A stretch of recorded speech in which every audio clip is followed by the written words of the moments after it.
সবাইকে আন্তরিক শুভেচ্ছা। আজকে আমরা মূলত জানবো ইসলামী ব্যাংকগুলোর আমানতে বড় ধরনের ধাক্কা পেয়েছে। তো কি আছে মূলত ইসলামী ব্যাংকের ধারার যে গ্রাহকগণ আছেন তাদের ভাগ্যে, এই সংক্রান্ত বিস্তারিত তথ্য জানাবো আজকের ভিডিওতে। এই সংক্রান্ত একটি প্রতিবেদন মূলত প্রকাশ করে জাগো news24.com। আমরা প্রতিবেদনের নিউজটি দেখে নিচ্ছি। প্রথমে 2024 সালে 5 আগস্টের পর ব্যাংক খাতে সংস্কার কার্যক্রম শুরু হলে ইসলামী ধারার ব্যাংকগুলোর প্রতি গ্রাহকদের আস্থা ধীরে ধীরে ফিরে পেতে শুরু করে। এর ধারাবাহিকতায় চলতি বছরের এপ্রিল পর্যন্ত এসব ব্যাংকে আমানত বাড়ছিল। তবে ইসলামী ব্যাংক বাংলাদেশ পিএলসি চেয়ারম্যান নিয়োগকে কেন্দ্র করে সৃষ্ট অস্থিরতার প্রভাবে মে মাসে সেই ধারা ভেঙে যায়। এক মাসের ব্যবধানে পূর্ণাঙ্গ ইসলামী ধারার আমানত কমেছে 2,768 কোটি টাকা। বাংলাদেশ ব্যাংকের সর্বশেষ হালনাগাদ প্রতিবেদনে এই তথ্য উঠে এসেছে। প্রতিবেদন অনুযায়ী চলতি বছরের এপ্রিল শেষে দেশের 10টি পূর্ণাঙ্গ ইসলামী ধারার আমানতের পরিমাণ ছিল 4,08,910 কোটি টাকা। মে মাস শেষে তা কমে দাঁড়ায় 4,06,141 কোটি টাকায়। অর্থাৎ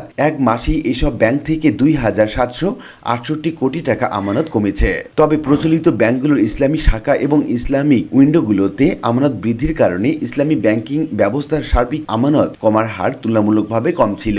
এপ্রিল শেষে ইসলামী ব্যাংকিং ব্যবস্থায় মোট আমানত ছিল 4,80,800 কোটি টাকা, যা মে শেষে কমে দাঁড়ায় 4,80,141 কোটি টাকায়। ফলে সার্বিকভাবে আমানত কমেছে 758 কোটি টাকা। খাত সংশ্লিষ্টদের মতে ইসলামী ব্যাংকের চেয়ারম্যান নিয়োগকে কেন্দ্র করে কেন্দ্রীয় ব্যাংকের সিদ্ধান্ত এই পরিস্থিতির অন্যতম কারণ। তাদের ভাষ্য, বাংলাদেশ ব্যাংকে দায়িত্ব পালনকালে অনিয়মের অভিযোগে আলোচিত একজন ব্যক্তিকে ইসলামী ব্যাংকের চেয়ারম্যান করায় গ্রাহকদের মধ্যে আস্থার সংকট তৈরি হয়েছে। এর ফলে অনেক আমানতকারী আতঙ্কিত হয়ে টাকা তুলে নেন। ভবিষ্যতে এমন বিতর্কিত নিয়োগ এড়াতে না পারলে এই ধরনের পরিস্থিতি আবারও তৈরি হতে পারে বলে তারা মনে করেন। অন্যদিকে মে মাসে ইসলামী ব্যাংকিং ব্যবস্থার মাধ্যমে প্রবাসী আয় বেড়েছে। এপ্রিল মাসে 10টি পূর্ণাঙ্গ ইসলামী ব্যাংক প্রচলিত ব্যাংকের ইসলামী শাখা এবং উইন্ডোর মাধ্যমে দেশে আসে 62 কোটি মার্কিন ডলার রেমিটেন্স। মে মাসে তা বেড়ে দাঁড়ায় 65 কোটি ডলারে। অর্থাৎ এক মাসে প্রবাসী আয় বেড়েছে 3 কোটি ডলার। তবে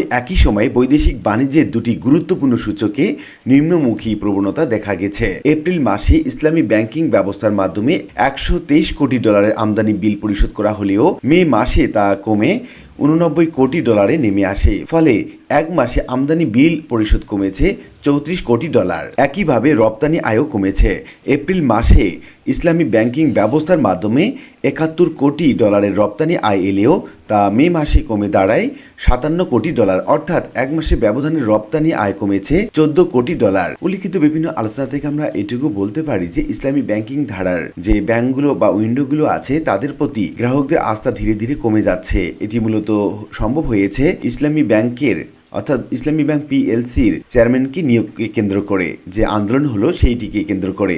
এবং ইসলামী ব্যাংকগুলো প্রত্যাশা করছে আগামী দিনগুলোতে এই ব্যাংকগুলো ঘুরে দাঁড়াবে এবং ইসলামী ধারার ব্যাংকগুলো আগের মতো আস্থা ফিরে পাবে, এমনটি তারা প্রত্যাশা করছেন। আশা করি বিষয়টি বুঝতে পেরেছেন। আর আজকে ভিডিওটি এ পর্যন্ত। ভিডিওটি ভালো লাগলে লাইক কমেন্ট করতে ভুলবেন না। এরকম নিত্য নতুন ভিডিওর আপডেট পেতে চ্যানেলটি সাবস্ক্রাইব করে রাখুন। ভালো থাকুন, ধন্যবাদ।